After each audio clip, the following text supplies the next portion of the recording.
Welcome back to 11ish as we continue our weekly conversation working through 1 John. Last time we were at the end of chapter 1, so if you have your Bible or access to one, however that is, go ahead and grab it. We're going to pick up today the conversation in the first few verses of chapter 2. Again, my name's Greg Mathias.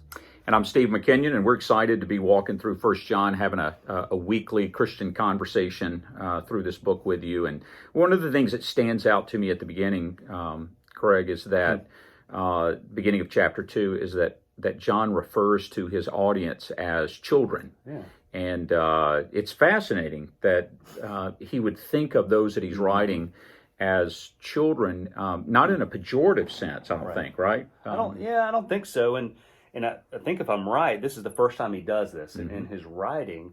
But again, as you keep reading, and it seems like a deep affection, just a real caring term of endearment, I guess it were. Not a, well, hey, I know a lot of things you don't know, and so let me tell you this. Right. But no, like, let's come around, almost like gathering kids around the dinner table just to have a really good conversation. Yeah, and I think, John, in writing to Christians, us included, as his intended audience, recognizes that, as an apostle, he has this wonderful opportunity to encourage us with a message. And the passage we're going to look at here today really gives us a sense, is intended to give us a sense of assurance and confidence in the Christian life. And so he says, I'm writing these things to you in order that you don't sin, that you don't have to do this. And, I think sometimes as parents, we try to get through to our kids that the way we're directing their lives is for their good. Yeah. And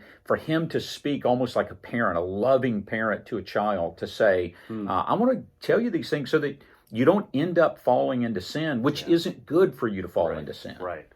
But he's also realistic because he kind of ends that thought with, well, here's why I'm writing these things. So, and I like how you put that. You don't have to do this. Right. But we all know, me included, I do this, and he says, but if anyone does sin, which if you've had little kids, that's where they do come into play. Right. Doesn't matter what you tell. Yep. A lot of times they're going to run headlong into things, and not because they're trying necessarily to do something wrong or harmful. They're just kind of full steam ahead. And I heard this one illustration one time of kind of how the Lord works in our lives sometimes. It's like the parent with the little kid around the coffee table. And how many times the kid never sees that loving hand grab the corner of the coffee table as the kid runs by. And that's almost what I get the sense of John here writing in such a way, saying, you don't have to get as close as you can to the coffee table of sin, but you probably will. But what they don't see is, man, I'm doing this because I love you. And he's grabbing the edge of that thing. Yeah, to protect them. I love that image as well. And to offer them a reminder that when you do sin, it's not the end of the world, and that's good. Using the idea of children again, I think about when my own kids were learning how to walk, and you'd stand them up and you'd step back and they'd kind of wobble around, they'd fall over, and you'd stand them up, and then they would take one step and fall, and how you'd celebrate it. And I think sometimes what we do as Christians is somebody becomes a believer and we kind of stand them up as this new young Christian. They take a step and they fall and we kick them. But we would never do that with kids. With our children, we celebrate the fact that, you may have fallen 15 times, but you took that one step. Yeah, that's good. And this idea of saying, I want to help you learn to walk. Because what he said in chapter 1 was, I want you to walk in the light. Yeah. And so when he says, I'm writing this to you so that you don't sin, another way to say that is, I'm writing it so you can walk in the light. No, that's good. And if you're learning how to walk, you're going to fall a lot. Right. Yeah. And so what does he say here about if you do fall, right? Yeah. And, maybe I need to point my kids to this because I take a step and fall, they laugh. But that's something different. Yeah, that's something different. That's right. That's because of age. But I like what he says, just to kind of pick up on that hey, we do cheer when there is that one good step. Although we realize there's a lot of pitfalls and you will fall. Right. But when we do, still pulling on what he was talking about in chapter 1, that we've got Jesus, the Son, the one who has cleansed us. He's our advocate. That's right. He's going to the Father. And again, I think this is a key piece, not just in John, but for the Christian life. Jesus doesn't go to the Father on our behalf, kind of dragging his feet. Mm-hmm. Right. He goes, one, making a case like, hey, they're a part of the family. Steve and Greg and others are a part of the family. They're on Team Jesus now. And you know what? We're also going to celebrate with them. That's right. Not just hold over them those times they fall. Not a great thing. That's right. But they're going to learn from that.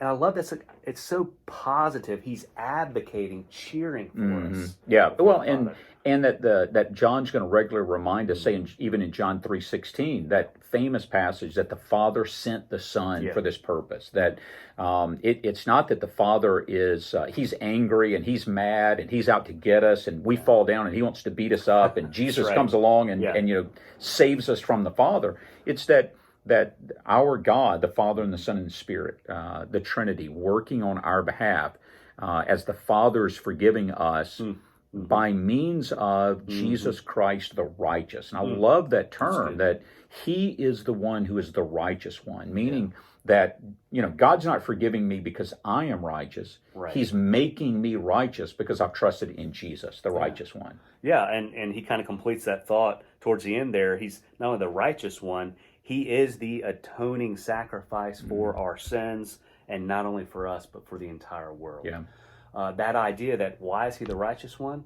Well, man, he lived the life we couldn't. He died the death we all deserve, but he did so completely without blemish and perfectly before the Father satisfied. And now, because Jesus steps in our behalf, it says now that we can find the forgiveness for our sins. That's exactly and not just for you and me. It's not just a holy huddle. The whole world. Well, yeah, and that's where this wonderful message of hope, right? So some people would be thinking, well, what if Jesus didn't die for me, right? What if he only died for those people who were over there? Yeah. And John's like, no, his death is for the whole world. Yeah. Anybody who would trust in him would be able to receive this atoning sacrifice, this great work of Jesus. So now that we're able to know him by means of the forgiveness of sins, now we can walk in that. Right. And we can have assurance that what God has done for us has actually been applied to our lives. Yeah, and living life kind of out of assurance is a beautiful thing. To go back to your imagery of when our kids first begin to walk, is this idea that we're going to stumble and we might be wobbly, but we don't have to keep looking back wondering, do I need to go back to go? That's right. Well, no, that's assured. You're taken care of. You're in Jesus. Now, start making that second step and that third step. And I love this where he picks up in verse 3. He starts this idea and this theme that we'll see over and over again, this phrase of, this is how we know that we know him. And then this idea of knowledge. I mean, you can fill this in a little bit more, but there's so many things in life that are uncertain, especially now. I mean, really uncertain, that honestly causes fear, just anxiety and other things. But there are a few things, and there is one thing in particular. He's saying, take this to the bank. You can know this. That's right. And I love what he says about you can know that you know him. And he uses this kind of play on words, that you can have full assurance, full knowledge that you actually know God. I love that book by J.I. Packer, Knowing God, which is a fabulous book for people to read. That just it's a regular reminder that the goal of the Christian life is not to follow just some religious set of rules or even moral rules, but to actually have a relationship, a right relationship with God. And we can know that relationship is sure. It's like being married. Right? If you're not the best husband that you're supposed to be tomorrow, you don't take the garbage out the way that you were supposed to, or you get on your wife's nerves because you've been quarantined together, you still don't have to wonder, now, are we married to one another? Do we have a right relationship?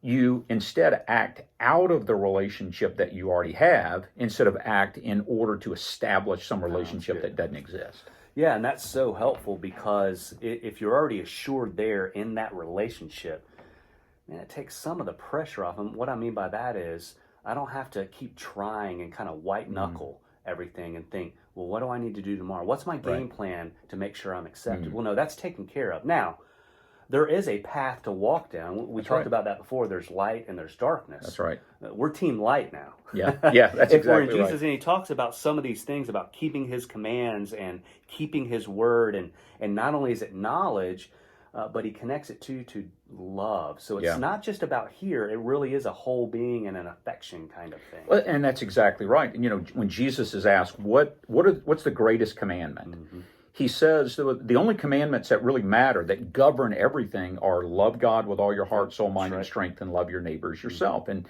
what happened is the people who were asking Jesus that question got confused and thought, well, what about all of these other rules? Right. Can't eat shrimp and that sort of thing. Yeah. And Jesus is saying, those are important for a particular group, but what the commandments I'm trying to teach you are to love God and to love neighbor. Mm-hmm. And it sort of comes back to marriage for me. Right. When my wife says, well, it's Tuesday, why aren't you taking the garbage out? I think, well, let me look at my vows and see if they're in there. I didn't remember any vows that said I would do this, but it falls in the love me, to love my wife. And so I want to act in a way which means it becomes all-encompassing for me. It's not just religious ritual or a few moral things, this list of 15 things to do. It's much bigger than that because it's a relationship. Yeah, and I really think you've said it so well, and this is where John kind of lands the plane for us in verse 6. He starts with Jesus, comes back to Jesus, and that idea, yes, there's a pathway, and there's some important things, but don't get tripped up over the minutia, as it were. I love that kind of that love God, love neighbor. And then how do you know if you're living that way? He says, look, the one who says he remains in him, the one who says, hey, I'm on team Jesus, you should walk like he walks. That's right. Look to Jesus. That's right. And how do we know how to look to Jesus? The Bible. Right here. Yeah. Perfect place to go. Well, and that's exactly right. Because what we see Jesus doing, and it's so encouraging for us, I think, Greg, that when we look to Jesus, what we see is God living a human life that is the right human life, the right way humanity is supposed to live toward God. So he prays, he worships, he obeys, he serves, he loves God, he loves others. And so we're looking at Jesus not because he's just like a model of a superhuman. Right. It's that he's come to live that life in our place and on our behalf. Now that we've been made righteous, so we don't have to go do those things. We don't have to pray to become righteous. We don't have to worship to become righteous. We can receive righteousness from him. Now just live what you are. There you go. Live what you are. I think that's a great place to stop. Yeah. So as you look through the rest of 1 John, one of the words that we want you to see over and over again is the word no. Mm-hmm. And you'll just see no over and over, and let it be a source of great encouragement and confidence for you in living your Christian life. You can know for sure that you know him. That's right.